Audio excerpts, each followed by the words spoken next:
Salut à tous et bienvenue dans ce nouvel épisode d'Esprit BNB. Esprit BNB, c'est le podcast qui va booster ta location courte durée, mais pas que. Si tu fais de l'IMO en général, tu verras qu'ici, on aborde beaucoup de thèmes autour de ce sujet. Je suis Lauriane et je suis accompagnée pour cet épisode de Maxime. Salut à tous. Aujourd'hui, on va parler visibilité, image de marque et super astuces car même Samy et moi, on n'y avait pas pensé. Samy qui est pas avec nous aujourd'hui, petit coucou à Samy. C'est pour dire à quel point cet épisode va être encore full valeur ajoutée. Pour nous mettre une belle claque et nous montrer que quand on veut, on peut, nous accueillons une invitée qui fait partie de nos auditeurs de la première heure et même avant la création d'Esprit BNB, une des premières à s'être abonnée sur la page Instagram de Follow BNB. Elle est même venue nous voir lors du rendez-vous des pros de la location saisonnière en mai dernier à Paris. Alors, je vous le dis tout de suite, non, on fait pas un épisode sur nos plus grands fans, car je vous le répète, on a beaucoup à apprendre de cette femme. Petite parenthèse quand même pour ceux qui sont nouveaux, qui ne connaissent pas Follow BNB, que je viens de citer. Eh bien, Follow BNB, c'est une page Instagram que j'anime où je vous donne des conseils pour booster vos réseaux sociaux et donc vos réservations en direct. Alors, on va vite s'abonner, comme on va vite s'abonner aussi à notre site internet espritbnb.com où vous trouvez dessus tous nos épisodes, des conseils, des petits articles et la formation Follow BNB aussi. En tout cas, Follow BNB, ce que je viens de vous dire, c'est aussi une formation en ligne pour apprendre à gérer vos réseaux sociaux et devenir aussi bon que notre invité du jour, que j'ai pas formé malheureusement, mais bien que tu aurais eu des choses à m'apprendre très certainement. En tout cas, Bérangère de son nom est autodidacte dans la communication, elle a tout compris au jeu des réseaux sociaux, avec rien de moins que 7325 abonnés à sa page Instagram, j'ai vérifié là tout à l'heure, donc dédiée à la location saisonnière. Elle a su créer une vraie identité de marque qui confère à son business confiance, sympathie et professionnalisme. Salut Bérangère. Salut Lauriane. Belle présentation, hein. Ah mais incroyable, franchement. Écoute, je suis sûre que j'ai oublié plein de choses. Est-ce que tu peux te présenter pour nos auditeurs? Bien sûr. Alors, du coup, moi, je suis Bérangère du compte Instagram de l'Escale Cocoon. J'ai 49 ans et j'explore la LCD depuis 2 ans, on va dire. Voilà. Qu'est-ce que tu faisais avant la LCD? Parce que nous, on a discuté vite fait sur, justement, à Paris, au rendez-vous des pros de la location saisonnière, où j'ai vu plein de monde. Mais c'est assez intéressant déjà ce que tu faisais avant, en fait. Alors, depuis toujours, moi, je suis commerçante. En fait, avec mon mari, on a acheté notre premier commerce, une épicerie de village, à l'âge de 25 ans. Donc, qu'on a revendu au bout de 5 ans. Et ensuite, on est toujours resté dans le commerce. Mais là aussi, le saisonnier commençait déjà un petit peu à parler, on va dire. On était dans les épiceries de camping. On a commencé en gérance et on a acheté des fonds de commerce également, toujours en épicerie de camping. Donc, une ouverture d'avril à septembre. Et on en a eu jusqu'à 4. Voilà. Et aujourd'hui, on diminue, en fait, et on en a plus qu'une qui se trouve dans un très, très beau camping en Vendée, une superbe région. Ça, je l'ai placé. J'ai fait une liste des mots à placer pendant le podcast. Okay. En fait. S'il y a des Vendéens qui nous écoutent, vous nous envoyez des petits pouces bleus. Bah oui. Ouais, donc en Vendée. Et pour le coup, t'as bifurqué alors après?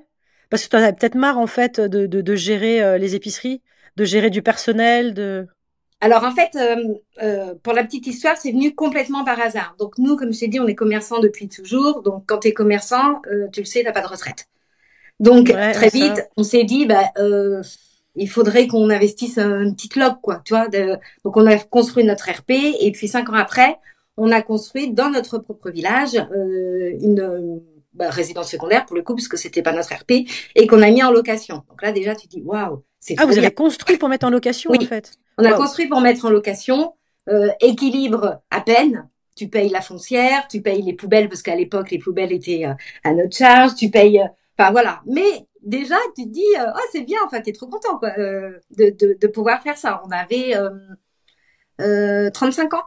Donc, quand on a fait notre première location, et puis, vers 2017, il s'est passé quelque chose. On a eu dans notre entourage, en fait, des proches qui étaient assez investisseurs, en fait, en IMO. Et puis, c'est un peu l'âge, tu sais, alors je suis en train de calculer, 4, 5, 6, 7, 43, tu te dis, faudrait peut-être un peu se pencher vraiment sur notre retraite, on approche, on fait un peu un bilan. Nous, on avait la chance à cette époque-là d'avoir les 4 magasins qui tournaient plutôt bien. Donc du coup, on a fait une photo en fait de combien on allait toucher à la retraite, qu'est-ce qu'il fallait engendrer. Donc on s'est un peu posé sur tout ça. On a mis des choses en place et puis on voulait réinvestir. Mais nous, on habite près de la côte et on le sait. Enfin, c'est cher. c'est hyper cher, c'est hyper cher. Donc du coup, tu vois, on pouvait pas forcément. Et nos amis nous ont dit, bah nous. On est plus dans le bocage, on investit sur Chantonnay. Tu connais pas Chantonnay, alors Chantonnay, c'est à 40 minutes de chez moi, mais pour autant. Parce qu'on connaît pas non plus, hein. Je connais pas, non. Bon, 30 minutes du Puy du Fou, là, tu vas mieux situer. Ouais, c'est bon. Et du coup, ils ont dit, venez avec nous, en fait, à la prochaine visite qu'on fait, comme ça, on vous présente notre agent IMO. Et puis, on est allé avec eux. Et puis, du coup, on a fait connaissance avec leur agent IMO et on s'est intéressé un peu au secteur. Et là, on a acheté du coup un lot de 2, en fait, locataire en place. On avait fait une belle négo, donc voilà, on était plus toujours pas dans la LCD, hein, toujours dans la location à l'année. Et tu te dis, dans 15 ans, dans 20 ans, quand le truc il sera payé, si pendant 15 ans c'est ton locataire qui te le paye, ben c'est ok quoi. Voilà, cool. On arrivera proche de la retraite, c'est parfait, c'est tout bon. Et puis ensuite, on a acheté un immeuble la même année. Un lot de 4, toujours avec locataire en place. Et 2 ans après, je crois, on a acheté une autre maison, toujours sur Chantonnay. Une autre maison, un autre studio. Donc voilà. Donc on avait ça, ce parc-là, en fait, c'est pas mal quand même. Ouais, on a bien gazé ces années-là. Et les taux étaient hyper bas. C'était hyper facile. Moi, je me suis réveillée quand les taux montaient, en fait. Ouais. C'est jamais trop tard, hein, en vrai. Voilà, faut le faire. Tant pis, hein, les taux ont monté, mais je le fais quand même.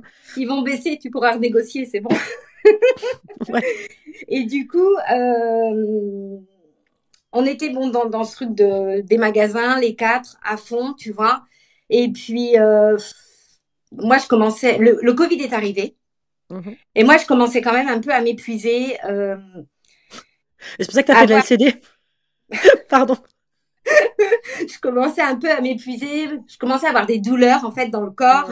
À vraiment pas être bien, à aller bosser. Et tu vois, à plus me retrouver dans ce que je faisais. Le personnel, c'était plus ce que c'était. Moi, je suis une passionnée de management depuis toujours. J'adore transmettre, j'adore tout ça, quoi. Et franchement, je ressentais plus, en fait, cette vibration. Et bon, je comprenais pas trop ce qui m'arrivait. Et on est passé de 3 à 1. On a eu la chance de pouvoir vendre un magasin juste au début du Covid. Ça parfait. a été, donc nickel. Ensuite, il a acheté après, il est en dépression, mais parfait pour vous. Non, ça va. On a eu des nouvelles. Oui, ça va. Non, ça va. Donc ça s'est fait dans ce sens-là. Et ensuite, ce qui s'est passé, c'est qu'on a fini de payer notre RP. Et nous, l'été, en fait, pour échapper un petit peu à la routine, on se voyait pas. Je travaillais avec mon mari, mais clairement, on se voyait pas. On se croise, voilà. Ce qu'on faisait, c'est qu'on se payait une petite nuit à l'hôtel ou un petit Airbnb, tu vois, sur les sables, pour en fait, pendant qu'on était full business l'été, on se retrouvait le soir, de temps en temps, à un hôtel. On avait l'impression d'être en vacances et on repartait le lendemain matin, chacun de notre côté, dans notre magasin. Et c'était un peu notre échappatoire. Et puis, il y a 2 ans, on a fini de payer notre résidence principale et on s'est dit, pourquoi pas acheter un petit studio au Sable d'Olonne, c'est juste à côté de chez nous. On a la chance d'habiter dans une super belle région. Les Sables d'Olonne, c'est la baie des Sables, c'est l'une des plus belles baies d'Europe, l'une des plus belles baies du monde, pardon, et l'une des plus belles plages d'Europe. T'as pas besoin d'aller plus loin. On s'est dit, on va acheter un petit studio, comme ça, on pourra y aller en échappatoire. Et puis, ça nous servira peut-être pour la retraite. Enfin, voilà. Donc, du coup, on a commencé à faire des visites. Et puis, on a visité des trucs, mais bon, moi, ça me plaisait pas trop. Des trucs sur le port, juste au-dessus des gros bars de nuit. Je vais là, je vois pas trop où est le truc où tu se ressources. Et puis, on a visité cet appart qu'aujourd'hui, les Mouettes. Alors, parce que j'ai dit à l'agent, t'as pas autre chose, plutôt l'autre côté, côté plage. Si, j'ai bien un appart, mais il était vendu et finalement la personne s'est rétractée ce matin. Je l'ai pas remis en vente, donc si vous voulez, je vous le fais visiter demain. Par contre, c'est pas le même budget, c'est pas la même surface. Voilà. Pour la petite histoire, la dame s'était rétractée parce qu'elle entendrait trop la mer. Bah ouais. J'ai peur de pas supporter, voilà. Et puis on a visité le lendemain et là, gros coup de cœur. Gros coup de cœur. Il faisait un temps magnifique, 5e étage, la mer bleu de bleu, enfin incroyable. Moquette marron, orange sur les murs. Ouais, années 70 quoi. Voilà, complètement, tout dans son jus. Mais alors vraiment, c'était pas du tout un souci. On a fait une proposition en fait d'achat à la fin de la visite directement, et puis qui a été acceptée tout de suite en fait. Et cet appartement-là, tu avais déjà donc dans l'idée de le mettre en LCD alors, ou pas du tout. Pas non. Bon, c'est arrivé quand t'as envie de faire la LCD? C'est arrivé quand on l'a aménagé et quand on est allé à la banque surtout, et que en fait nous l'objectif d'acheter un petit studio, c'était on voulait pas changer notre train de vie, tu vois. On voulait que le montant de notre crédit corresponde à notre montant de notre résidence principale. Ouais. Mais là, du coup, forcément, entre un studio et un 55 mètres carrés, c'est pas du tout le même investissement. On avait la chance d'avoir un apport du fait de la vente d'un précédent magasin, mais c'était quand même une somme conséquente. Donc moi, je voulais pas qu'on change notre train de vie. Donc on s'est dit, on va le mettre un peu à louer. Donc on l'a aménagé, si tu veux, de base pour nous. Et on s'est dit, on va le mettre à louer, comme ça va couvrir la moitié du crédit, et comme ça, on ne change rien.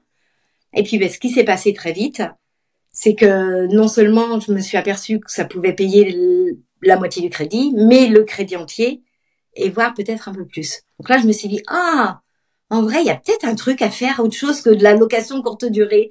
Il y a peut-être autre chose à faire, et c'est peut-être la LCD. Donc là, j'ai commencé à m'intéresser un peu à la LCD. Je me suis formée, j'ai fait la formation d'Alison Janglin, je suis allée à son séminaire sur Lyon, j'ai fait des superbes rencontres, et ensuite j'ai dit, j'ai eu un déclic, j'ai dit c'est ça que je veux faire. Moi je veux plus faire les magasins. En fait moi je veux faire ça, parce que dès que j'ai reçu les premiers commentaires des voyageurs, c'était incroyable, je pleurais devant mon livre d'or, je recevais de l'amour, les gens, enfin ils disaient waouh, mais c'est un lieu, c'est ressourçant, c'est superbe ce que vous avez fait. Je me suis éclatée dans la déco, dans la réno, dans le fait c'est vrai que les apparts, j'invite les gens qui nous écoutent, de toute façon, vous l'avez en description sur le site internet, donc espritbnb.com, on vous met tous les liens de nos invités, et je vous mets bien sûr aussi en story sur Instagram 2-3 petites choses de Bérengère, et puis vous aurez le lien pour aller voir. Et franchement, regardez ces apparts, ils sont vraiment hyper beaux, hyper cocooning, c'est très classe. Donc c'est clair qu'on pouvait que bien se sentir chez toi, quoi. Donc voilà, c'est là que j'ai eu, en fait, c'est là qu'a commencé on va dire la LCD, quoi, le déclic LCD, en fait. Ok, ça marche. Et alors, parce que pour rentrer donc dans cet épisode, parce que tu as enchaîné les LCD, tu en as, je crois, 5 aujourd'hui, c'est ça? Oui, on va dire 4, mais ça me fait 6 annonces, en fait, parce que j'ai 6 annonces, c'est ça. La Rosélie, voilà, qui est divisée, exactement. Ah oui, soit tu peux, c'était ça, soit tu loues le bas, la maison, soit le haut de la maison, soit ils ont l'ensemble. Donc oui, effectivement, ça te fait 3 annonces pour une maison. Ok, d'accord, ça marche. C'est ça. Mais c'est intéressant, Samy a fait une super vidéo sur... les bundles. C'est ça, bundle, le truc imprononçable, et où justement on peut regrouper plusieurs biens ensemble pour proposer à des groupes plus grands, en fait. D'ailleurs, je vous invite, page Instagram. D'ailleurs, on l'a aussi sur TikTok, celle-là. Pour ceux qui sont sur TikTok, j'en parle rarement, mais on est quand même bientôt, on est plus de 400 déjà sur TikTok, pas autant que sur Instagram, mais ça monte. En tout cas, bundle, si vous êtes intéressés, si vous avez plusieurs apparts à un même endroit, si vous voulez les regrouper, je vous invite à y aller. Alors moi, j'en reviens, Bérengère, sur alors, tu as de la LCD, mais finalement, tu as un super travail de communication derrière, parce que moi, c'est comme ça qu'on s'est connus. Tu es venu d'abord sur Follow BNB pour un petit peu les conseils, mais tu n'avais pas franchement besoin de beaucoup de conseils de ma part sur la gestion des réseaux sociaux, parce que pour le coup, quand on va voir ta page Instagram, tu as déjà une super belle description, tu as tout ce qui est image, c'est très bien fait. Est-ce que tout est fait par un photographe ou c'est toi qui fais? Non, c'est mixé quasiment. Tous les reels sont faits par moi. Ouais. C'est impayable sinon. Ouais.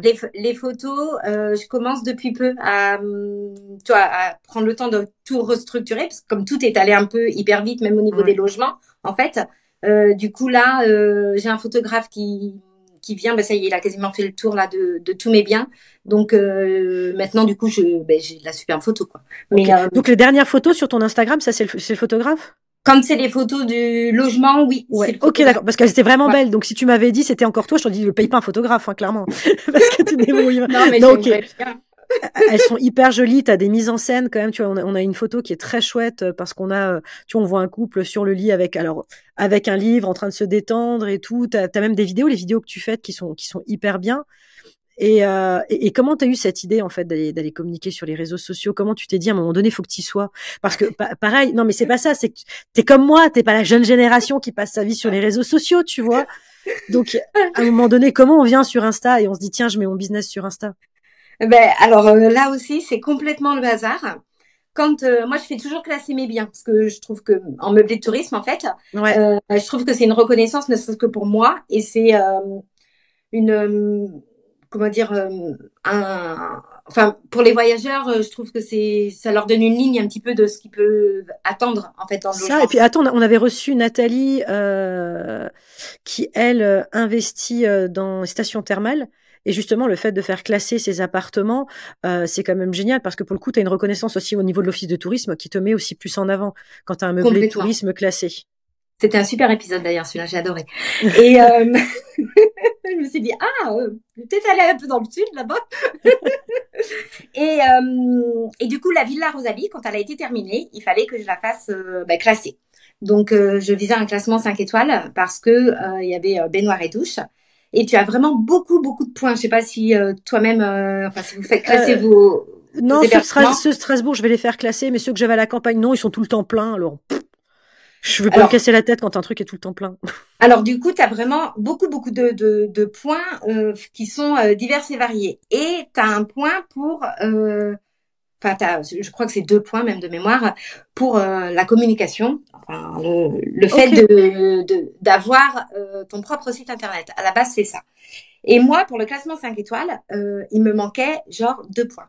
Et là, du coup, la fille, on regarde un peu, parce que tu as des points que tu peux compenser, ou après, tu as quelques jours en fait pour améliorer. Si c'est qu'il te manque un barbecue, tu vas acheter le barbecue, tu fournis la preuve d'achat et c'est OK. Et moi, j'avais déjà tous les autres. Je pouvais pas me mettre en PMR parce que j'ai un grand escalier. Enfin, tout ce qui manquait, j'ai pas de place de parking, c'est une maison de ville, je peux pas l'inventer. Je pouvais pas. Et là, elle me dit, Bérangère, il y a que ton site internet, quoi. T'as pas le choix, va falloir que tu fasses un site. Je dis non, je peux pas là, comme ça. Moi, c'est pas structuré, c'est pas prêt. Je dis au pire un compte Insta, mais un compte Insta, mais c'est bon, ça passe. Tu pourras prendre des réservations directes, si toutefois, et tu communiques sur tes logements. Donc c'est un moyen de communication. Donc c'est bon, je te valide. Super. Maintenant, tu as 10 jours pour créer ton compte Insta. Ok. Donc moi, Bérangère, 49 ans, 25 abonnés peut-être sur mon compte perso, va falloir que je crée un compte Insta pro. Ok. Donc là, je me suis dit, faut que, quitte à en créer un, je vais pas l'appeler Villa Rosalie. Si je dois parler d'un hébergement, autant que je parle, à l'époque, j'avais que la villa et l'appart des Mouettes, autant que je parle de tous mes logements. Voilà. Donc tu as trouvé un nom générique, en fait. Voilà, exactement. Un nom qui pouvait regrouper les deux. J'ai fait un petit sondage, tu vois, sur mon compte perso. Et puis, avec tes 25 abonnés. Voilà, c'est ça. Ma famille, mes amis qui me suivent, qui sont pas trop vieux pour avoir un compte Insta. Et du coup, ça a commencé comme ça, en fait. J'ai ouvert mon compte Insta le 5 ou le 6 mai l'année dernière. Voilà. Okay. Ah oui, donc il a à peine plus d'1 an et tu as déjà beaucoup d'abonnés et tout ça. Alors là, j'en reviens. Bon, alors ton compte, j'invite les gens à aller le voir et tout ça. On a déjà fait d'autres épisodes sur l'intérêt d'avoir un compte Instagram. Je sais plus même. Mais c'est notre épisode de Noël. La communication qui a hyper bien marché, épisode 13 de souvenirs, si je me trompe pas, qui a vraiment cartonné. Ouais, nos astuces de com qui a vraiment cartonné. Je vous invite vraiment à aller l'écouter, celui-là. De toute façon, vous retrouvez, on vous le met en dessous en description. Mais où vraiment l'important, c'est comment le faire. Et puis, vous avez la formation Follow BNB. Mais moi, j'en reviens. Je pense que outre les vidéos, les stories que tu fais, parce que tu fais régulièrement des stories, tu fais régulièrement des vidéos. Donc tous les jours, tu postes des stories. Oui. Tous les jours depuis le mois de mai l'année dernière, j'ai dû manquer peut-être 3 jours, on va dire, en total. Ça marche. Des posts, t'en fais un par semaine à peu près je fais là, faut que je augmente un petit peu parce que je suis redescendue à 2. Tu vois, Ouais, c'est pas mal. Attends, 2 posts par semaine, c'est très bien, en fait. Mais en temps normal, j'aime bien faire 2 reels, un post ou 2 posts, un reels. Tu vois, je Oui, trouve que ok, ouais. c'est un Bah, je peu te mieux. demandais Ouais. justement pour les réels, pour les reels, Ah oui, d'accord, combien ok. t'en faisais, mais ok. Mm. Non, mais c'est Du pas coup, mal. tu fais Franchement, comment pour les produire? Parce que les prises de vue, tu disais c'est toi qui les fais ou un Ouais. photographe, mais après, il y a tout un travail de montage, choses comme ça. Ben, j'utilise CapCut. CapCut. ouais. Alors, au début, les premiers, attends, il y a un an, je savais pas ce que ça voulait dire, un Reels. On m'envoyait des messages, tu sais, ton feed est trop beau. Feed, Google, ça veut dire quoi, feed? Non mais moi, c'est ça. Je connaissais vraiment rien. Les premiers Alors, le Reels, feed, pour ceux qui j'utilisais connaissent pas, c'est toutes tes Le publications fil sur ta, d'actu c'est sur ta page, quoi, en fait. pour les anciens. Ouais. Ben oui, mais moi, tu vois, Facebook, j'ai pas. Ouais, J'ai mais en perso, Et c'était uniquement du coup, pour. tu as découvert CapCut pour pouvoir faire tes montages et tu fais tout depuis ton smartphone. Depuis ma tablette, parce que comme Ouais. j'ai la vue qui baisse. T'as pas un gros smartphone, quoi. Ouais, ouais. voilà. Bon, mais si jamais, ça peut se faire moi, je le fais, ma vue est encore bonne, et je le fais du smartphone. On en reparlera dans 5 ans. Mais ma vue est encore bonne, donc je le fais du smartphone. C'est le petit jeune, là, Maxime, doit se marrer entre nous deux, là. Ah non, mais alors, C'est clair. je me marre, mais alors, CapCut et Instagram, je suis ce qu'on appellerait dans le jargon une quiche. Moi, je prends tous les conseils, là, tu vois, bah, en fait, ta rigueur, puisque c'est ça, hein, qu'on met en avant. C'est ta rigueur pour pouvoir publier 2 à 3 fois par semaine, d'avoir du contenu qui est de qualité du coup tu le montes aussi parce que il faut pas que ce soit trop. Alors ça aussi tu me dis ton avis, mais j'ai l'impression qu'il faut pas non plus que ce soit trop bien monté aujourd'hui, qu'il y a quand même un côté où il faut que ce soit propre. Mais si tu le montes trop bien, ça fait vraiment pub et clairement ça touche pas ton audience. Mais t'as complètement raison. En fait, il faut pas enlever le côté parfaitement imparfait de l'humain. Et du coup, ben moi, ça me va complètement parce que je me prends pas trop la tête, même si de base j'aime les choses qui soient bien faites et quand je fais quelque chose, j'aime bien le faire à fond. Mais je me suis rendu compte que si je voulais que ce soit parfait, en vrai, je ferais pas et on serait depuis le 6 mai l'année dernière que j'aurais rien posté. Donc, je me suis pas trop prise du tout, même au sérieux, avec cette histoire d'Instagram. J'ai commencé à faire mes stories ben, comme ça. Au début, je me suis dit, mais qu'est-ce que je vais mettre? Qu'est-ce que je vais mettre en story? Et donc, qu'est-ce que t'as mis au début? Eh ben, mes ménages, hein, tout Ben voilà, simplement. parfait, très bien. Parce que je suivais un compte, et je crois que vous en parliez d'ailleurs dans Home Make un Passion? oui, Ouais, dans c'est les chou. premiers épisodes. Et en fait, moi, ça, c'est quelqu'un que je suis depuis très, très longtemps en perso. Donc, c'est l'image, en fait, que j'avais de la LCD sur Insta, si tu veux. Donc, Ouais. du coup, ben, je me suis dit, alors sans me montrer moi, ça a mis 1 mois avant que les gens ils voient ma tête, ma vraie tête. Ouais, et quand bien pour ceux qui ont peur et qui nous écoutent, là, qui veulent pas qu'on les voit, t'es même pas obligé qu'on te voit, ou tu peux avoir une caméra dans le dos et t'es en train de faire du ménage, et donc on voit pas ton visage, en fait, hein. Exactement. Moi, je me filme en accéléré quand je fais un lit ou je fais un truc, et du coup, j'ai pas l'impression d'être, tu vois, je suis pas face cam. Des face cam, j'en fais très peu, en fait. Ouais, et on Oui, est et puis souvent moins après, naturel, hein. ça repose surtout sur la qualité de tes logements plutôt que sur ce qu'on appelle le personal branding. C'est pas ton image à toi que tu vends, c'est l'image de tes logements. Donc Exactement. finalement, t'as pas forcément besoin de te mettre en avant. Parce que dans les clients que j'accompagne avec l'agence qu'on a avec Samy, donc macom.mo, on a eu aussi l'occasion de travailler sur Instagram, auprès de différents partenaires, que ce soit des conciergeries, des loueurs. Et il y a les 2 stratégies. Il y a la stratégie je parle d'abord de mes logements, et l'autre stratégie, c'est je parle de moi qui parle de mes logements. Et les 2 sont bonnes. C'est-à-dire que le logement, il a sa valeur à lui, mais tu peux très bien aller dormir chez Nathalie et Bernard. Tu vois, c'est où on retrouve même la communication un peu d'antan des gîtes. Et d'antan, c'était il y a 10 ans. Hein. C'est pas non plus quand Lauriane était jeune. Hein, je te remercie.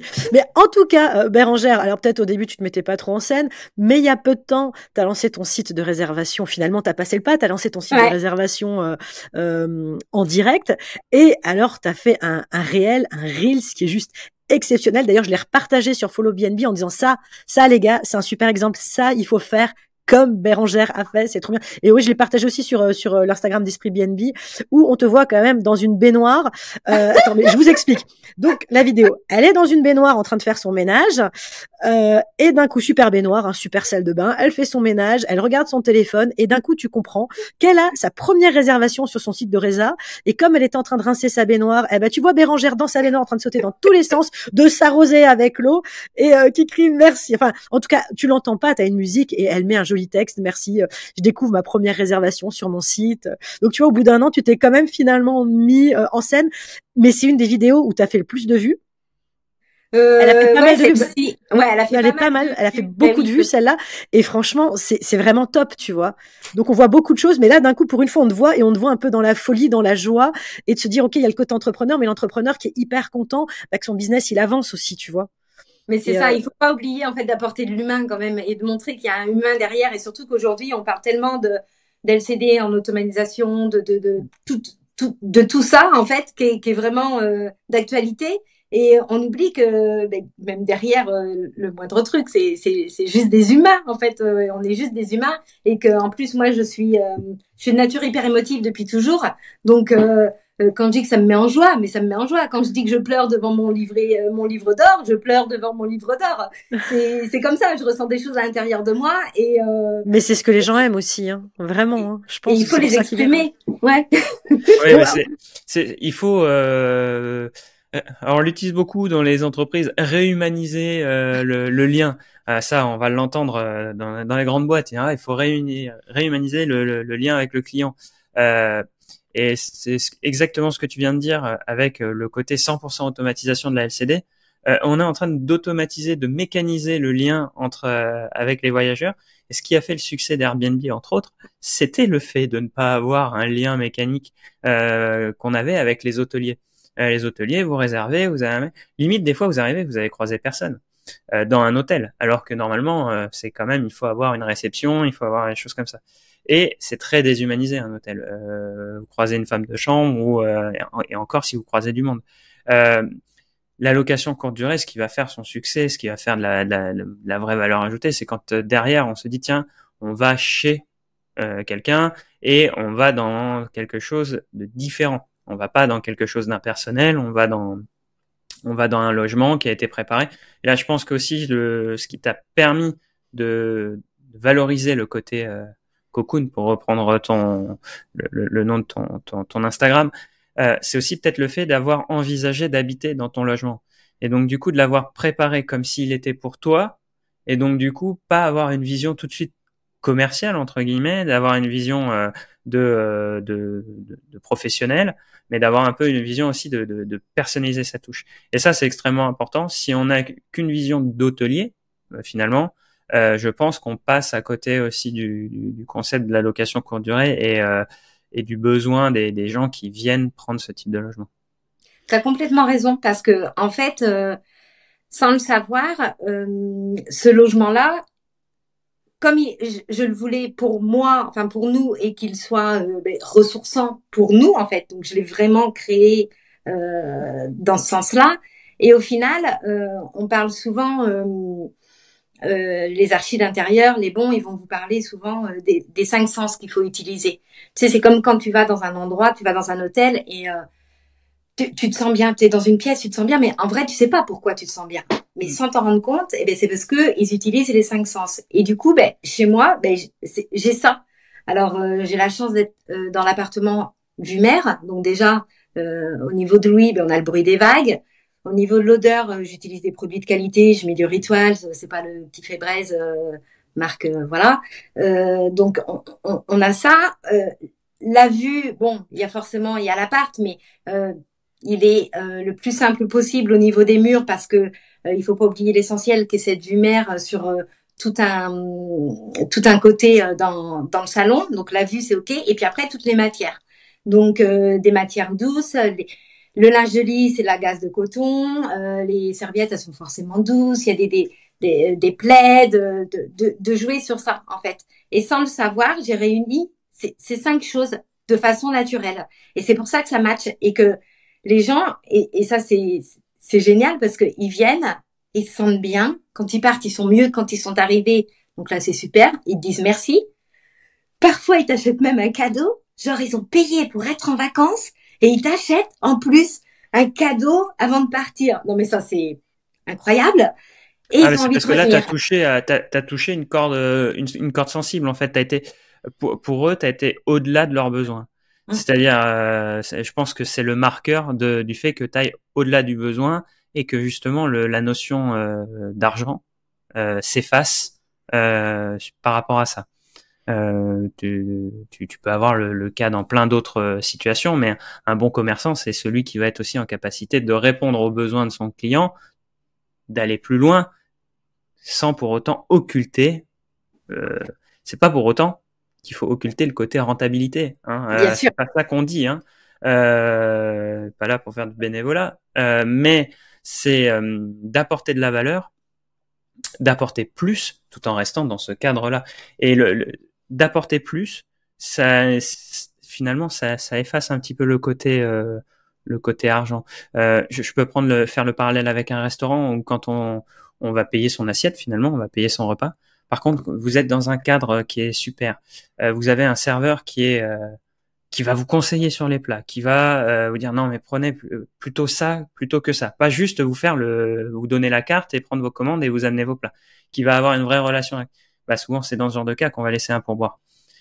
Pourtant on a payé pour le repas, pourtant on a été on a payé pour ce qu'on a mangé, pour ce qu'on a bu, mais parce que ça a été au-delà. Et c'est dans ce cadre-là qu'on va laisser les cadeaux. C'est quand on va au-delà du besoin initial qui est soit de dormir dans une location, soit de manger quand on va dans un restaurant. Si je peux faire là, on peut switcher sur le petit plus en fait que Bérengère t'as sur tes réseaux et sur ton site internet. J'ai vu maintenant parce que j'étais allée le voir quand tu l'avais sorti il y a peu. Où outre tu montres tes logements, outre tu montres comment tu t'occupes de tes logements, mais il y a aussi des conseils. Tu vois, par exemple sur ton site internet, t'as des conseils sur une journée type. Et à telle heure, je peux faire telle activité, à telle heure, je peux faire ça, à telle heure, je peux aller manger dans tel restaurant, et il y a tes recommandations et tout ça. Et j'ai trouvé ça, mais hyper intelligent, très malin de faire comme ça. Donc, je vais te le pomper, je te le dis tout de suite. Mais j'ai trouvé que c'était très, très bien de donner sur une journée type des idées, en fait, de ce qu'on peut faire. T'aurais dû nous demander avec Samy, avec Macom Imo, ce qu'on recommande aussi. Oui. Parce que c'est quand on va voir un hôte, quand on va dans un gîte, quand on va à un bed and breakfast, donc dans une location courte durée, on s'attend aussi à avoir un expert régional. Donc de se dire, moi, et on en a déjà parlé dans ce podcast, mais je viens pour une nuit ou deux, j'ai pas envie de chercher le restaurant et me prendre la tête à trouver un restaurant. Et alors si la personne qui m'accueille, même si je l'ai jamais croisé, mais elle me dit, allez manger là, vous allez être bien reçu. Mais on sait que vous vivez là à l'année. Et donc forcément, vous avez testé le restaurant, vous l'avez testé hors saison, moi je sais que quand je vais dans une station balnéaire, il y a tellement de pièges à touristes. En général, ce que je fais, c'est je demande si j'achète, je sais pas moi, une glace à mes enfants, je demande à la personne qui tient la boutique de dire vous me conseillez quel resto, hein. Et souvent là, on va te conseiller le bon resto qui est là toute l'année ou qui fait travailler les commerçants locaux, des choses comme ça. Et là, tu as de la valeur ajoutée. Et ça, c'est un point positif pour l'expérience client. Et puis alors, d'un autre côté, d'un point de vue plus marketing, c'est un très bon impact sur le référencement du site de réservation puisqu'on a on va travailler le référencement local. En fait, je pense que on la vend pour ça, nous. C'est pour faire référencer le site. C'est pour le SEO. L'expérience client, c'est à vous de le travailler. Mais quand tu as ton site internet et que tu as cette page-là, tu références ton site mieux. Et donc, du coup, ceux qui sont vraiment en capacité de proposer ça, c'est tout bénef. En fait, Lauriane, je pense que toi, tu voulais surtout parler de ma page d'accueil avec la phase de la storytelling, non? C'est se lever le matin. Vachement bien fait. Autant pour moi, mais on rejoint le même point au final. Mais oui, et c'est tout de suite, en fait, le but, c'est de faire comprendre aux gens, aux voyageurs, vous allez vivre, vous venez pas que dans un appartement, vous venez pour vivre aussi une expérience voyage. Et l'expérience voyage, elle passe par tous les sens, comme on disait tout à l'heure, et par des recommandations, comme tu dis, Maxime, qui sont super importantes. C'est pour ça qu'après, là, je continue à travailler dessus aussi, parce que le site internet, tu le sais, c'est un très très gros boulot.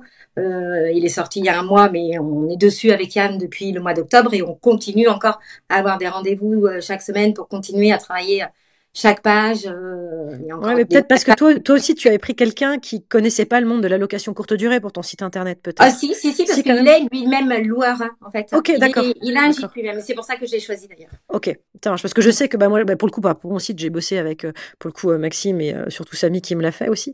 Et comme ils ont l'habitude, ça va plus vite parce que j'ai pas besoin de leur expliquer à chaque fois chaque Ouais, chose. mais c'est parce qu'on écrit. C'est moi qui écris en fait tous les articles. Oui, C'est ça moi de qui toute les ai façon, oui, écrits. oui, Ça, oui. donc ça demande du temps. Alors après, selon le temps La qu'on a, ça création de peut prendre contenu, plus ou moins de temps. Voilà, c'est ça, Mm. la exactement. création de contenu, c'est extrêmement chronophage. D'autant plus si on la sous-traite. C'est-à-dire que faire créer le contenu par quelqu'un qui connaît pas localement, ça peut coûter très cher. Et c'est ce que j'explique à mes clients, notamment qui nous demandent de rédiger des articles, de rédiger les pages des villes. Nous, on les connaît pas, sauf si tu me demandes de travailler sur la ville où j'habite. Mais demain, tu me demandes de te parler des bons plans au Sable d'Olonne. Eh ben, à part aller lire plein d'articles, tout compiler, vérifier le vrai du faux, parce que là aussi, et ben en fait, toi, t'as vachement plus de valeur ajoutée à faire déjà une V0 entre guillemets avec toutes les infos que tu veux transmettre et à confier ça à quelqu'un qui va rédiger ensuite. Mais la recherche du contenu, ça peut être extrêmement chronophage. Alors que quelqu'un qui est un local, il va avoir cette vision experte. Ben là, pour le coup, c'est moi qui les ai rédigés. Ouais, mais c'est Et très bien parce que de toute façon, je voulais rebondir sur ton emploi du temps, ton planning, on va dire. Je trouve que c'est une excellente idée parce qu'aujourd'hui, je sais pas si vous le savez, si vous en avez conscience, mais aujourd'hui, il y a un stress du vacancier. Je sais pas si vous en avez entendu parler.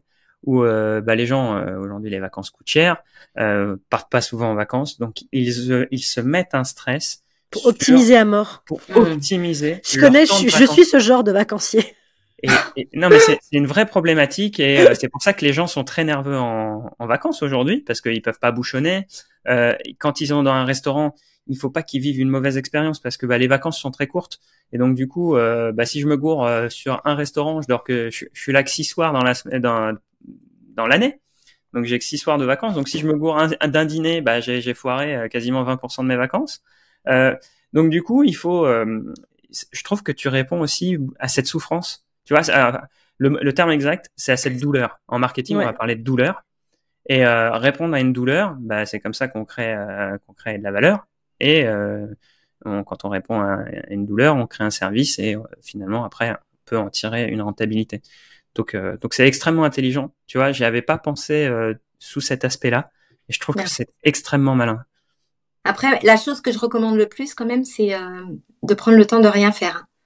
Oui. Ça, c'est tellement précieux. Mais quand t'as 30 ans, non mais j'ai l'impression que les trentenaires savent pas se dire je vais rien faire. Moi je vois tous mes potes qui partent en vacances, il faut absolument aller visiter à droite, à gauche, à machin et tout. Je fais mais moi je vais dans un endroit, il y a une belle plage, je m'assois sur la plage. Tu vois, c'est Après ça va dépendre, tu vois, moi j'ai 2 ados qui ont vu que ça bouge, la plage, il y a pas mais c'est des ados. Mais c'est des ados, donc il faut quand même, tu vois, moi mes vacances, il faut qu'il n'y ait pas trop tout le reste de l'année ils dorment tes ados. Oui, c'est ça. Ils peuvent profiter de leurs vacances, tu vois, mais et aujourd'hui il y a un truc, c'est qu'on sait plus déjà on sait plus s'ennuyer et on sait plus ne rien faire. Ne rien faire, observer les choses autour, observer. En fait, ou même si tu fais une activité, c'est simplement faire l'activité en pleine conscience. Comme tu l'as dit très bien, aujourd'hui, en gros, tu as ta checklist. Il faut que tu fasses ça. Et si tu l'as pas fait avant la fin des vacances, c'est que tu auras passé les vacances. J'ai pas vu tel marché. Il faut que tu aies une photo Instagram tout de suite pour les potes aussi, partout, tu vois.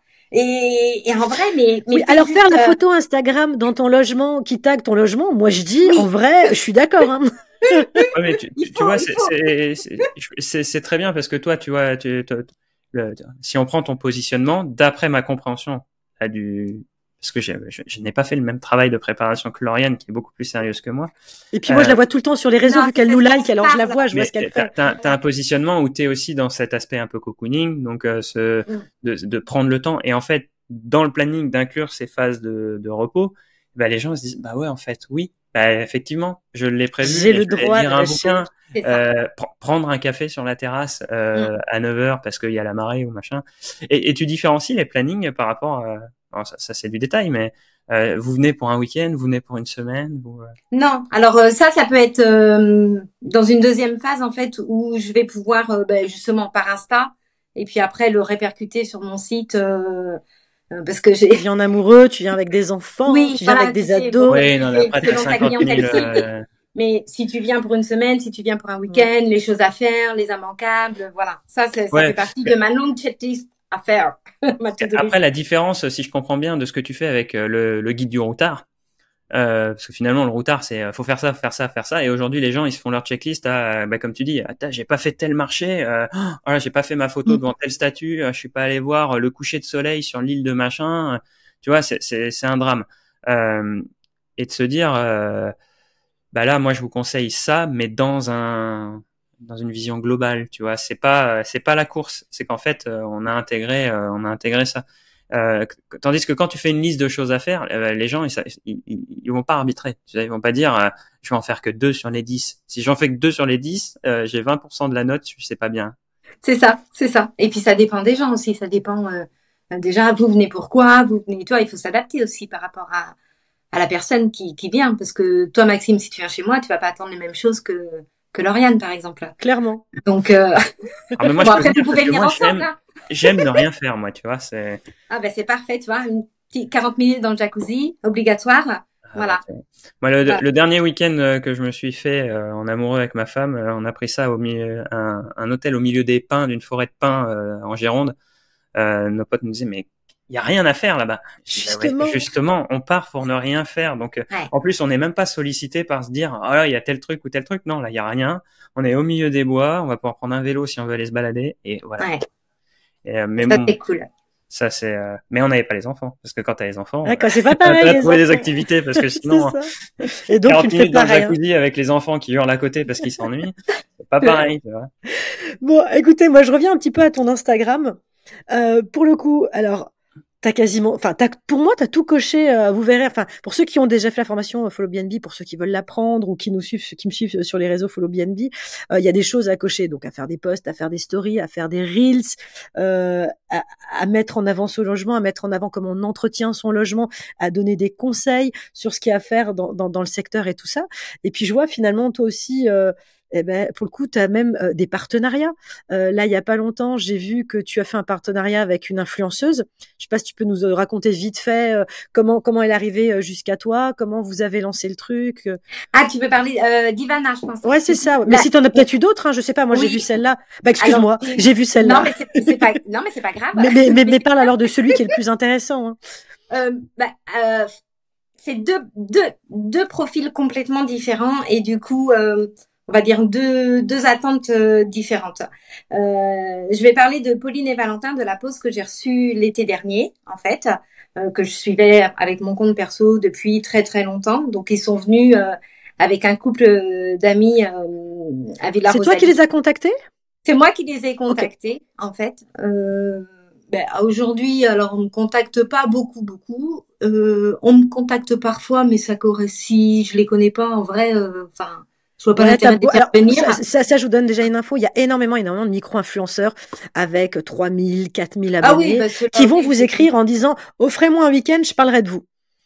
Alors, ça dépend. Alors, à la rigueur, un week-end, premier week-end de janvier, où de toute façon, c'est mort.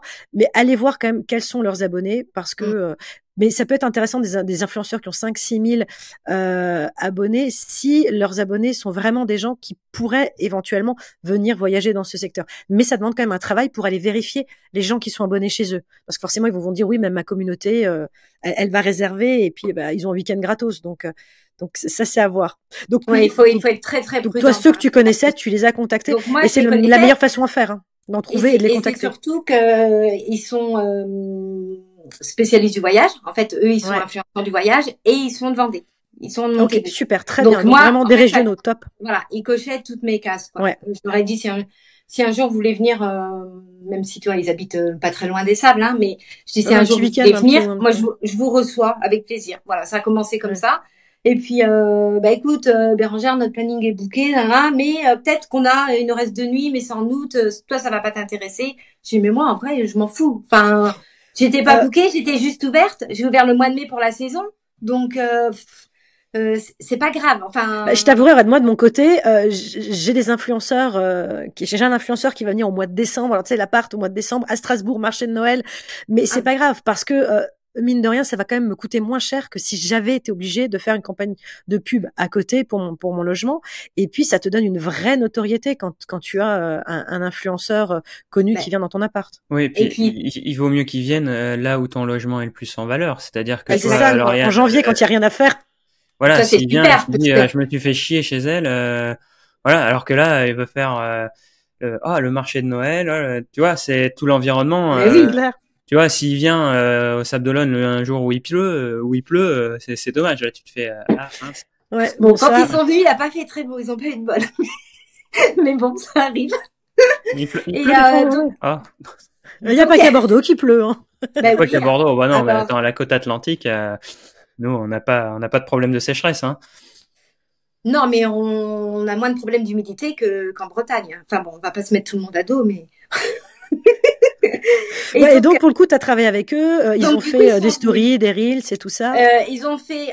alors, bon, ils m'avaient prévenu, ils avaient dit, nous, en fait, on vient avec un couple d'amis. C'était pas une collaboration payante, hein. Parce que t'as ça aussi, et c'est aussi leur job. Donc, il m'avait dit, nous, on vient avec des amis, c'est notre week-end off, quoi. Hein, c'est enfin 2 jours off. Donc, moi, je leur avais laissé carte blanche. Je leur ai dit, vous faites, voilà. Je les ai accueillis, c'était trop mignon. Enfin, ça s'est super bien passé. Ils ont fait des petites stories. Et j'apparais dans plusieurs reels, en fait, qu'ils ont monté par la suite. Notamment l'annonce de leur fille, parce que Pauline venait juste d'apprendre qu'elle était enceinte. Et elle a fait l'annonce chez toi? Oui, elle a fait l'annonce chez moi. Jackpot! À leurs amis. Donc le petit Julio est né. Donc j'aimerais bien que le petit Julio vienne maintenant à Ville-la-Rosalie. Est-ce que tu sens l'impact derrière, en fait, à partir du moment où ils ont sorti des stories, qu'ils ont parlé de toi? Est-ce que tu as pu le mesurer? Des fois, c'est compliqué à mesurer, hein, mais. Ouais, parce que j'avais eu un partage en même temps d'un post qu'Alison Janglin avait fait sur ma villa, justement. Tu sais, je t'ai dit, j'avais fait sa formation et j'étais allée à Lyon et on avait eu un super bon contact et elle avait adoré mon avant-après, enfin toute la réno de la villa. Elle avait trouvé ça oufissime, mais du coup, elle m'avait demandé de le partager et elle l'a fait en même temps. Donc j'ai certainement récupéré des abonnés des deux côtés.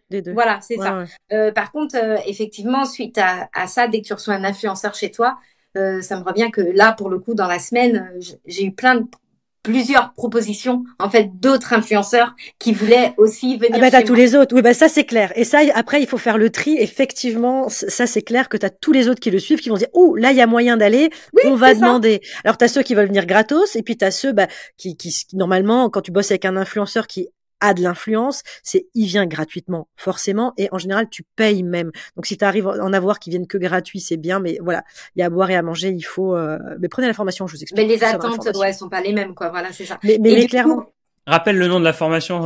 Follow BNB, une fois de plus. Mais on en a parlé la semaine dernière, vous en a mis plein, là, du Follow BNB, Follow BNB. 290 €, 15 €.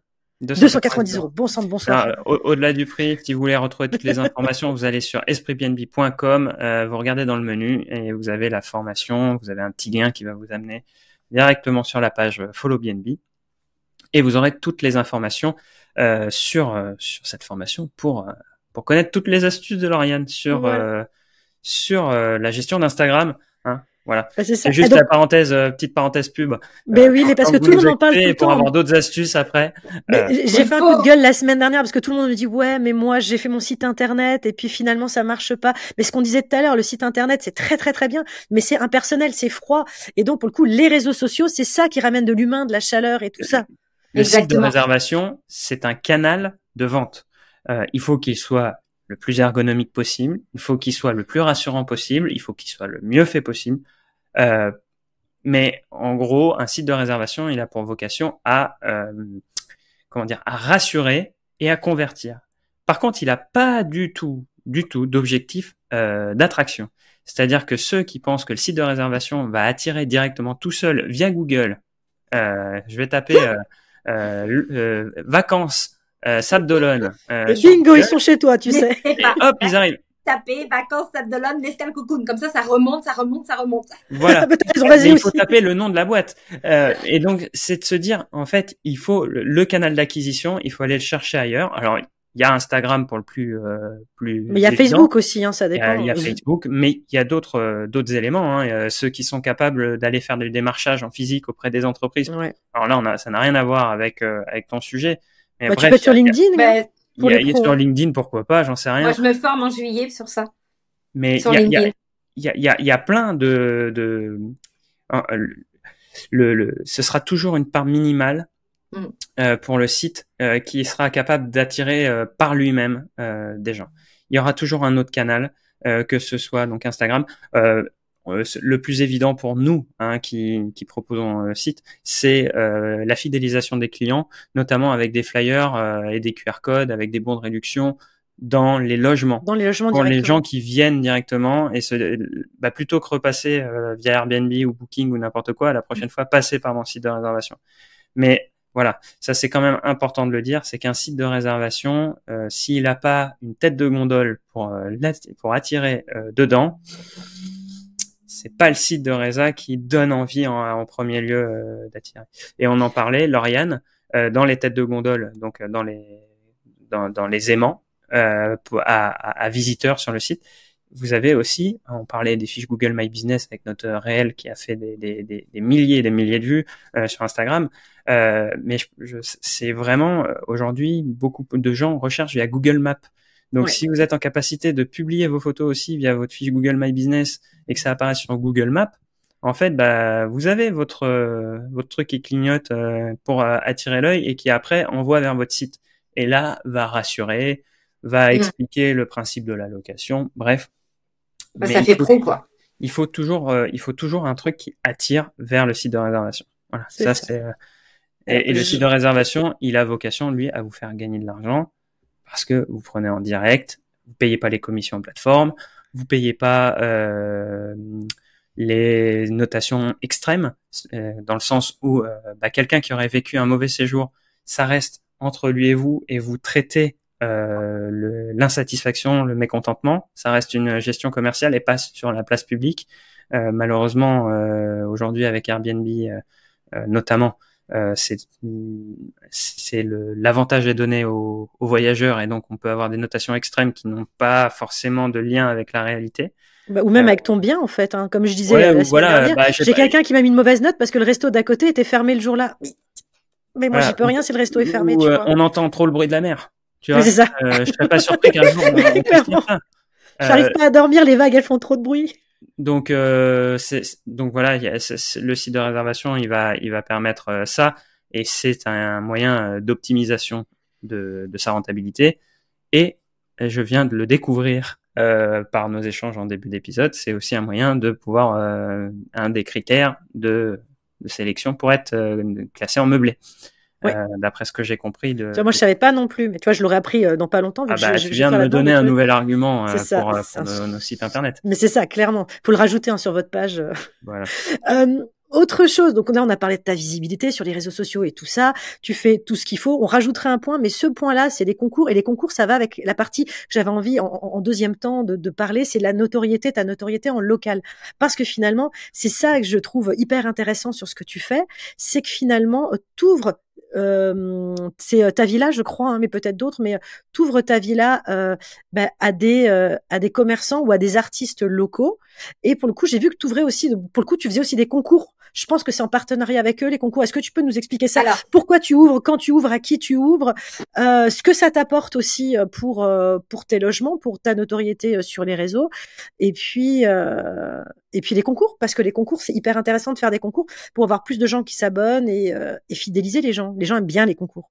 Alors, merci de poser cette question-là, Lauriane, parce que c'est un sujet vraiment surtout sur la partie partenariat. Mais sache que c'est surtout pour ça que tu es là aujourd'hui. Vas-y. J'adore, mais oui, parce qu'on en a parlé au salon ensemble. Donc, pour les concours, pour finir, tu vois, par exemple, j'avais fait venir Pauline et Valentin de La Pause l'année dernière, nos influenceurs, et en décembre, j'ai décidé de faire un calendrier de l'Avent. Je me suis dit, bon, en vrai, je vois souvent ça sur Insta. Allez, Bérangère, tu vas en vrai, ça prend pas du tout du temps à faire ça, hein? Tu vas pas te prendre la tête, tu vas faire un concours par semaine, ça va être bien, tu vois, hop. Et puis, j'avais fait un petit post, non même pas, une petite story en disant que je voulais faire un calendrier l'Avent, que s'il y avait des locaux, alors que ce soit des restaurateurs ou des artisans, enfin voilà, des entrepreneurs locaux qui avaient envie en fait d'être mis en avant, qu'ils n'hésitent pas à prendre contact avec moi. Et puis au final, je me suis retrouvée à faire pas moins de 23 concours dans décembre. Donc là, craqué. Alors attends, juste parenthèse, avant qu'on reprenne là-dessus, je voulais te demander déjà tout à l'heure, hors ce concours-là, les réseaux sociaux, enfin je sais pas si je dois te poser la question combien de temps ça te prend, parce que j'ai peur que ça fasse peur à nos auditeurs en disant oh mon Dieu, ça prend trop de temps. Grosso modo, ça te prend combien de temps à peu près, sans ce concours de fou, par semaine par exemple? Tu vas passer quoi, 2 heures, 1 heure? Ça dépend ce que tu fais. Une story, alors toi, story, post et reels. Mais les stories, ça prend 2 secondes, parce que moi, je fais pas 50 prises. Ouais. Le coup de la baignoire, une prise, hein. De toute façon, après, j'étais trempée, donc je pouvais pas en faire une deuxième. C'est vrai. Donc, j'ai pas pensé ça en te voyant, mais effectivement, t'étais trempée. Je vais la regarder de nouveau après. Non, mais du coup, ça dépend. Ouais, mais grosso modo, allez, on va dire, t'as 7-8 stories par jour, on va dire, t'as 15 minutes par jour de story, ton post, ton réel, tu dois en avoir pour 2 heures, allez, 2 heures par semaine, je pense. Oui. Moyenne. Oui. Ok, voilà. Après, le danger, c'est juste quand tu vas sur Insta, et que tu commences à regarder d'autres choses. Ah oui, mais ça, faut toujours se limiter. Tu fais ton job et le reste, après, tu coupes. T'es foutu, sinon t'es foutu. Donc, allez, on revient à ton concours dingue. Là, je te demande pas combien de temps ça t'a pris parce que... Non, parce que là... Donc là, en fait, c'était génial parce que tout décembre, j'ai pu mettre en avant le resto du coin, j'ai pu mettre en avant un parc d'attractions à côté ou un petit créateur local. Enfin, voilà. Et ils ont tous joué le jeu avec toi, tu les as contactés, ils ont joué le jeu avec toi et tout, quoi, en fait. C'est eux, à la base, qui m'ont contacté, ou moi, j'en ai contacté certains. Mais comment ils savaient que tu faisais un concours? Parce que j'avais mis en story. J'avais mis. Ah oui, et puis pour le coup, comme ils sont, ouais. Voilà, et du coup... tu leur dis, ah oui, d'accord, si vous voulez participer à un calendrier de Noël, je vais faire quelque chose, et allez-y. Oui, calendrier de l'Avent, pardon. Ouais. Ok, voilà, si vous voulez être présent dans très bonne idée. Calendrier de l'Avent, contactez-moi. Il y en a certains que j'ai contactés. Donc après, le deal, c'était, ils offraient, alors certains offraient le produit au gagnant plus l'équivalent à moi aussi. J'ai eu ça, tu vois, ça me permettait aussi de faire du contenu ou de mettre le produit dans la villa, tu vois, par exemple. Donc ça c'était top. Moi j'ai adoré. Par contre c'était si je refais cette année, je ne ferais pas autant. C'était ça m'a épuisé. Franchement, les 2 premières semaines c'était ok, mais la dernière, en plus on s'approche de Noël. T'as les enfants qui vont arriver à la maison, tout ça. Tu prépares les fêtes aussi. Enfin, et là pour le coup, ça me prenait quand même du temps. Mais alors, ceux qui nous écoutent, 3-4 concours par an, c'est bien. Faites pas plus. C'est très bien. Oui, non, mais là, c'était tous les jours. C'était l'excès de zèle, hein, mais t'as appris aussi, t'as appris beaucoup avec. Ouais. Non, puis c'était bien. Je suis contente des partenariats que j'ai eus. Et après, la deuxième chose, je pense que tu voulais que je parle, c'est de temps en temps, j'ouvre les portes de la villa ou même de l'appartement pour des boutiques éphémères, pour des ateliers, pour des shootings photos, conférences, pour des shootings photos, pour des choses en fait. Donc là, c'est je loue à l'heure. J'ai un forfait aussi à la demi-journée ou à la journée. C'est hors week-end, hors vacances scolaires. C'est en semaine, des périodes où moi, je sais que je ne louerai pas de toute façon. C'est à un prix dérisoire. C'est juste manière de pas faire ça gratuitement non plus parce que tu l'as dit, Maxime, on est aussi là quand même. On a des business à faire tourner. Mais c'est pas pour... mais ça crée une notoriété aussi en local et les gens parlent de toi en fait. Mais voilà, je mets en avant l'entrepreneur qui va venir chez moi, mais surtout, ça lui permet de faire, par exemple, je sais pas moi, un petit atelier méditation, yoga. On est 8, 10, 12 dans le salon, une conférence Feng Shui. Toujours, alors ça tourne toujours autour du bien-être. Et certainement, ça, c'est les lieux qui veulent ça. Une conférence dans un salon, c'est nettement plus... Il y a pas de barrière. On n'est pas dans une salle blanche avec le grand écran, la table, c'est froid. Là, on est dans un salon avec un mur végétal ou alors vue mer. Enfin, c'est cocooning. On est comme à la maison entre potes. Et en fait, je fais venir des locaux chez moi. Et bien souvent, ce qu'on néglige en tant que loueur courte durée, c'est la clientèle des locaux. Nous, on a qui ont de la famille, des amis, plein de gens qui peuvent venir après, voilà. Et au Sable, il y en a plein, ils habitent dans des apparts. Quand ils reçoivent la famille, ils peuvent pas les louer, les loger chez eux. Ouais. Du coup, j'ouvre la porte en fait à ça. Et en plus, comme il y a aussi ce besoin, par exemple, quand c'est des ateliers bien-être, souvent c'est aussi déjà des entrepreneurs qui viennent parce que on a besoin de s'évader, de s'échapper, de prendre un temps pour soi. Tu l'as dit tout à l'heure, Maxime, la trentaine, elle prend plus le temps et en fait, tu te rends compte, t'es à la limite du burn-out et c'est là, faut que je fasse quelque chose. Ah tiens, j'ai vu un atelier, là, je vais y aller, je vais voir ce que ça donne. Et puis, il se dit, finalement, moi aussi, je pourrais peut-être faire quelque chose dans ce lieu-là. Et en fait, j'ai commencé comme ça. J'en ai jamais vraiment fait la pub. Mais quasiment toutes les semaines, j'ai un atelier ou une conférence ou une boutique éphémère. Et mine de rien, je faisais un peu le recul. Par exemple, au mois de juin, c'est comme si j'avais eu un 5e week-end de location dans mon mois. C'est pas mal. On te dit, demain, l'année, elle fait plus 12 mois, mais elle en fait les mois font plus 4 week-ends, mais en font 5. Tu vois, petit à petit. Et en plus, j'ai des gens du coup qui se disent « Ah, mais moi, j'ai des amis, ils viennent tous les ans du Canada. Au lieu de venir chez moi, ça les gêne. En plus d'être chez moi, tu habites à 2 rues. Et je vais leur donner ton contact, ton logement, les 5 étoiles. Ils ont l'habitude de faire des grands hôtels. Je sais qu'ils vont être bien. Et voilà. » Et là, c'est le site de réservation. C'est pas voilà, c'est ça. C'est de la réserve en direct. C'est ça. J'ai une question. Ça, tu fais dans ta villa qui se décompose en trois logements, c'est ça? Enfin, 2 logements, 3 annonces, oui. Oui, 2 logements, 3 annonces. Oui, pardon. Je vais m'y faire, désolé. 2 logements, 3 annonces. Que tu viennes, écoute. Mais c'est ça, faut que je vienne un de ces 4. Et par exemple, tu ferais ça sur le logement du bas. Et si le logement du haut était loué, t'inviterais peut-être tes locataires du haut en disant venez, il y a quelque chose en bas, ça va être sympa. Tu fais ça? Pourquoi pas? Alors, je sais pas si tu le fais ou pas, mais je me dis que ça pourrait être très chouette. Enfin, du bas ou du haut, peu importe. Mais si t'as à un moment donné des voyageurs qui sont là et que tu fais ça dans un autre, dans un des appartements de cette maison, très certainement que si tes voyageurs sont là, si tu les invites, je sais pas, enfin ça dépend de ce qu'il y a comme thème, mais ça pourrait les intéresser. Je les préviendrai forcément déjà. Ouais. Et en principe, j'essaye de le faire sur des périodes où justement ce serait pas loué du tout. Faut pas oublier qu'on est à 200 mètres de la plage. On n'est pas non plus. Oui, tu vas pas faire ça au mois de juillet. Ah non. Voilà, j'ai dit c'est hors vacances scolaires, même hors mois de septembre. En septembre, j'en ai une de prévue, mais c'est fin septembre parce que là, cette année, j'ai déjà, tu vois, ça commence en plus. Oui, c'est vrai que chez toi, il y a vraiment des saisons. Moi, j'ai pas l'habitude, mes logements n'ont pas de saison, c'est toute l'année, donc c'est vrai que c'est sûr, le casse-tête des tarifs. Moi, j'ai 4 ou 5 tarifs différents en fait pour un même logement, quoi. Ouais. Entre la haute saison, la moyenne saison, la basse saison, Et en parlant de tarifs, alors sans te demander le montant à l'heure ou à la demi-journée, parce que je pense que ça aussi tu le fais varier, mais si en termes de proportion par rapport à une nuitée, tu pourrais nous dire ce que ça représente? Alors, ça dépend des périodes, mais ou un ordre de grandeur, tu vois. Sur la basse saison, la demi-journée peut équivaloir à une demi-nuit, tu vois. D'accord. Non, parce que tu vois, je trouve que c'est hyper intéressant. Là, tu parlais des ateliers Feng Shui, spiritualité ou choses comme ça.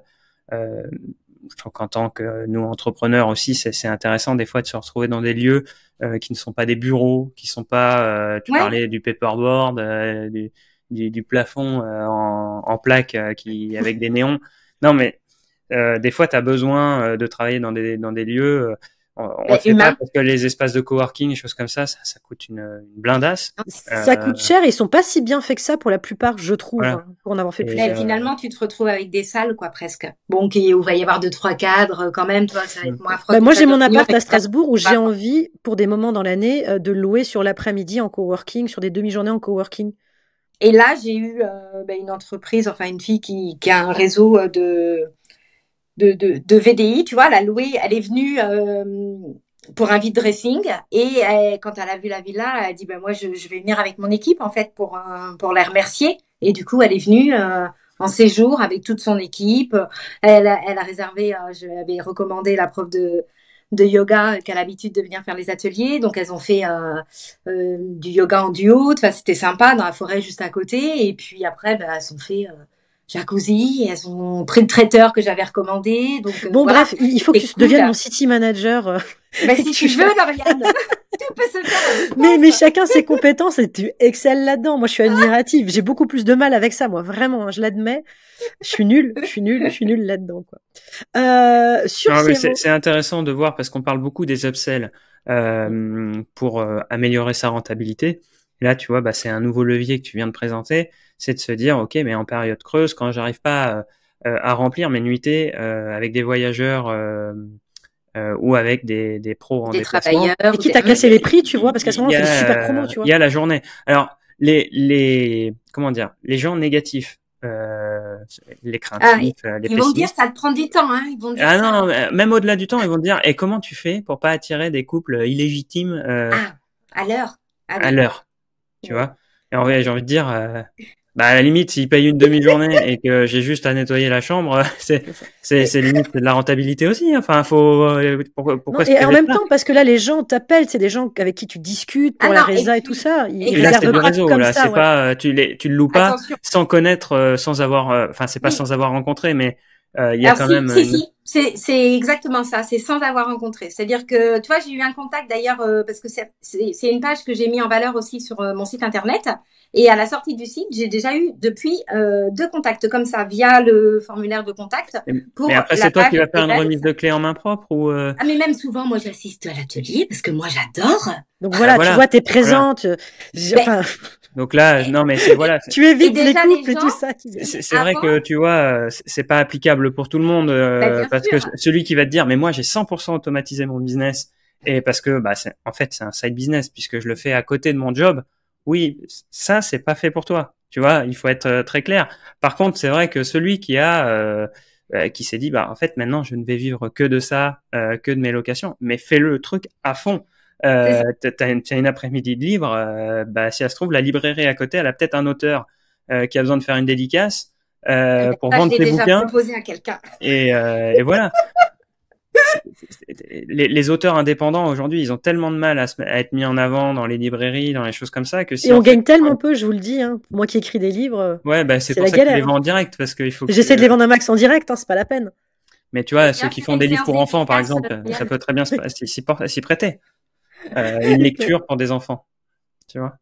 Oui, bah oui, bien sûr. Mais il y a plein de choses à faire en fait avec. En fait, moi dès le début j'ai su. Alors le déclencheur ça a été à la villa. Hein. Dès le début j'ai su que la villa était pas faite que pour la location classique. Et c'est venu comme ça. Ça a commencé avec un shooting photo, avec et une vente privée. Et puis j'ai eu envie de faire des boutiques éphémères. Donc là ils sont 4, 5. Elles s'installent chacune dans une pièce, on passe l'après-midi ensemble et elles réseautent avec leurs clients, tu vois, elles se mélangent leurs fichiers clients, ça fait venir des gens, on peut faire une tombola à Noël, ce qu'on avait fait une tombola comme ça, on récupère aussi des fichiers clients, tu vois. Donc il y a plein de choses à faire quoi. Mais moi j'adore, moi c'est ce que j'aime et là j'ai retrouvé tout le côté que j'avais plus avec Avec le commerce. avec mes commerces de ce Mais côté je humain pense que aussi j'ai que besoin des gens. c'est cette fibre peut-être aussi du commerce dans les campings, puisque moi, pour avoir été en camping quand j'étais gamin, t'avais avant que Dubosc fasse son truc là, son Oui. film, et que les campings ne deviennent des lieux où la nuit coûte aussi cher qu'à l'hôtel.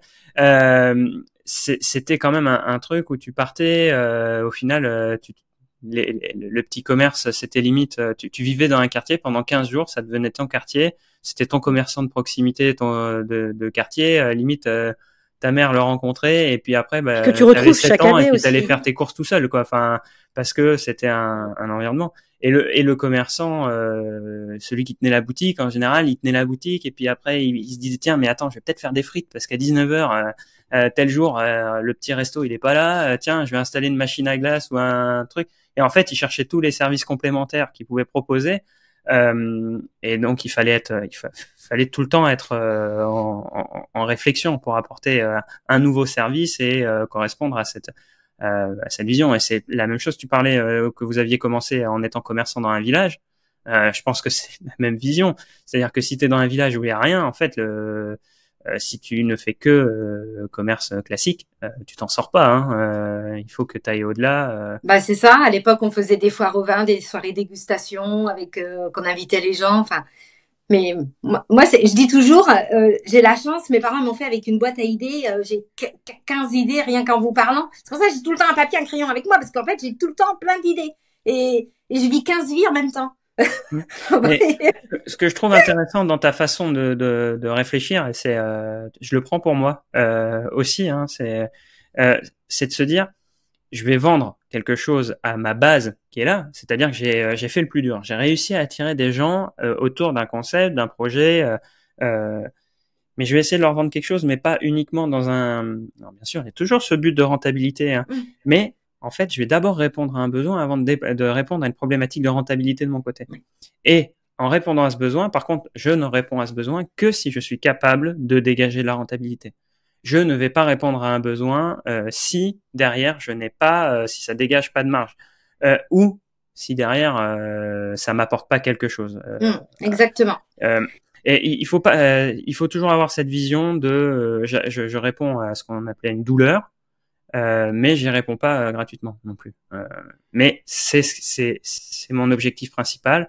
Et après derrière, je le fais parce que j'y trouve mon compte aussi.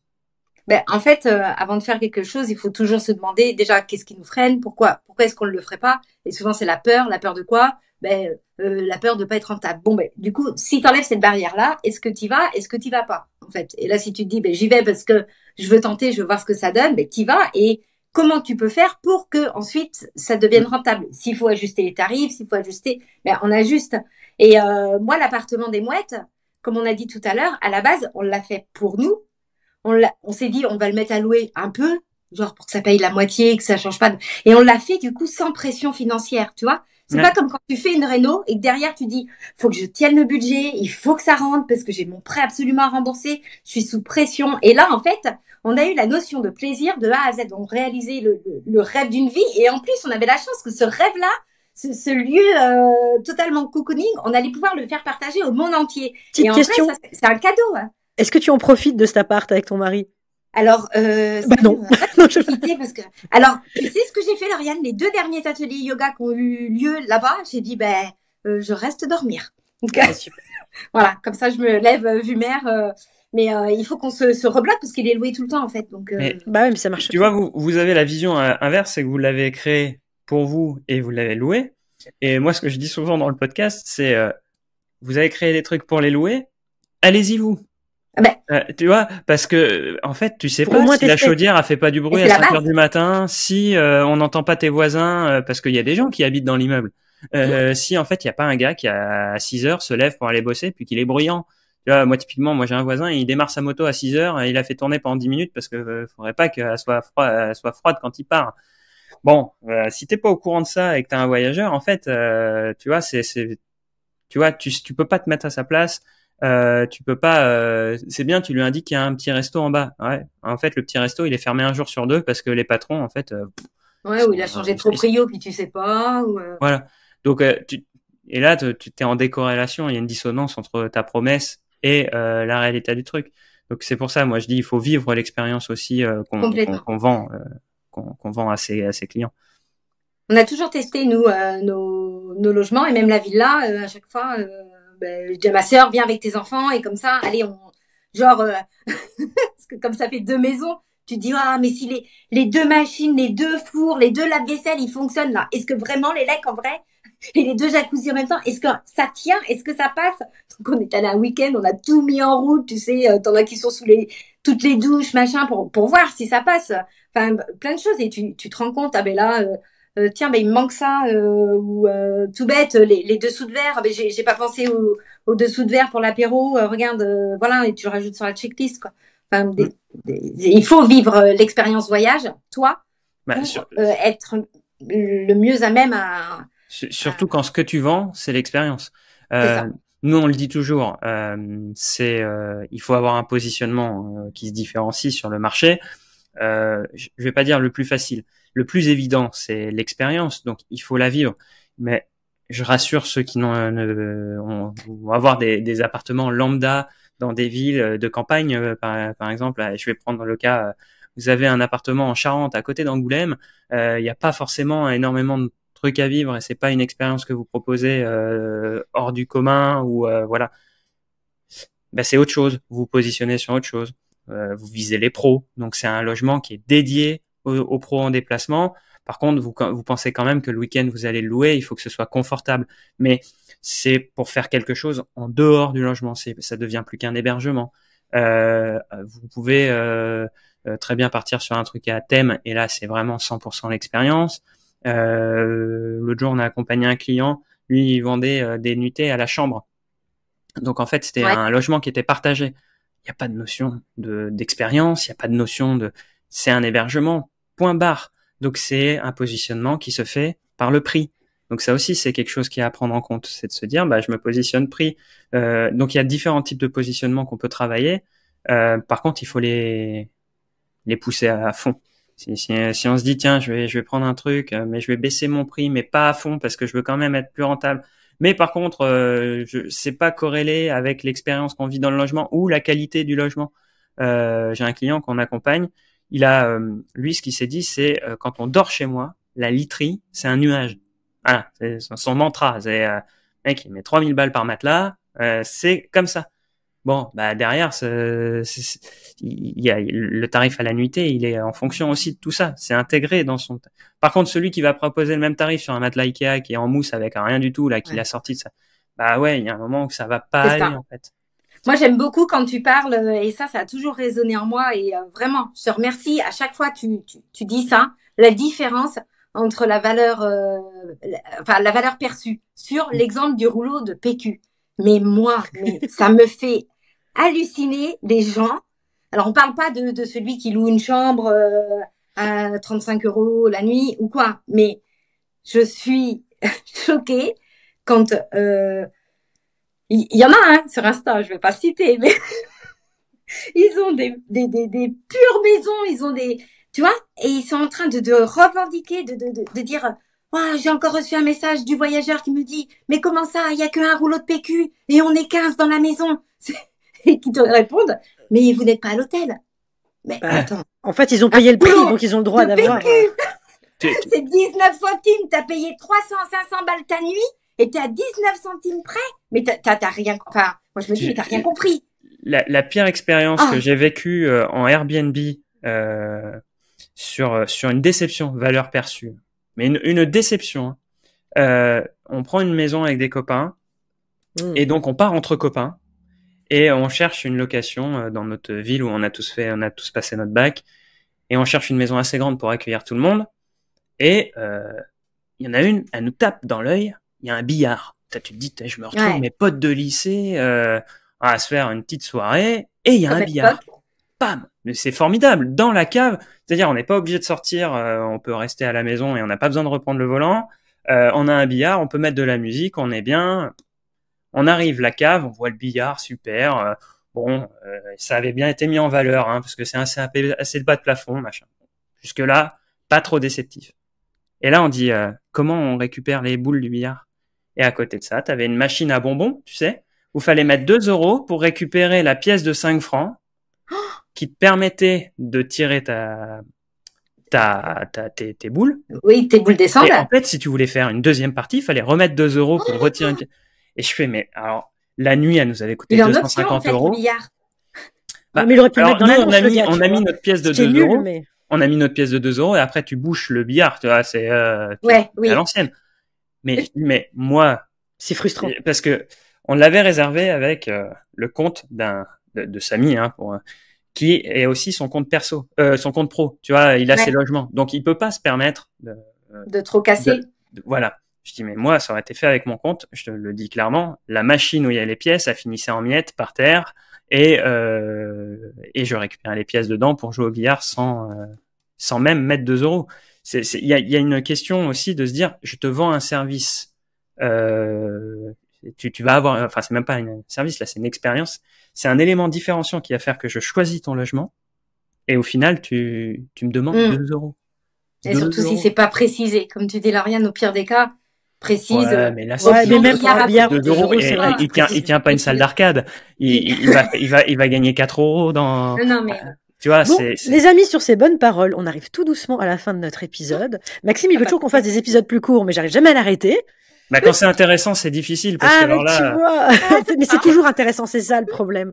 J'adore quand on travaille tous les aspects du marketing et surtout quand on a un positionnement et que, en fait, ce positionnement, il est assumé, il est travaillé et que derrière, on en fait découler toute une offre et que ce positionnement, en plus, il répond à une problématique qui est claire et avec un positionnement qui est différenciant. Et c'est un vrai cas d'école. Donc je te remercie pour le partage merci à toi. de ces infos. Mais je savais que ça allait vous plaire. Bon alors, nous voilà arrivés à la fin de cet épisode d'Esprit BNB. S'il faut retenir une chose, c'est qu'il faut faire ses réseaux sociaux comme Bérangère et surtout utiliser son astuce au-delà des upsells qu'on connaît, arrivée anticipée, départ tardif et tout ça, c'est peut-être proposer son logement à des acteurs locaux pour, comme tu fais, faire des ventes privées, des shootings photos ou ce genre de choses. Ça peut être très intéressant et ouvrir d'autres perspectives et peut-être se faire un 13e mois en termes de chiffre d'affaires.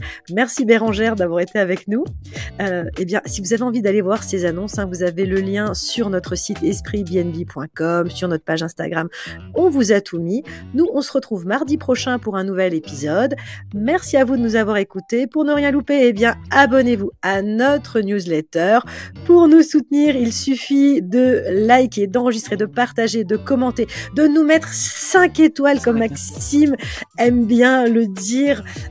C'est comme sur Airbnb, maximum la note pour nous. Commentez, je l'ai déjà dit. À très bientôt. C'était Lauriane, accompagnée de Maxime et de notre invité du jour Bérangère pour Esprit BNB. Bye bye. Ciao. Salut.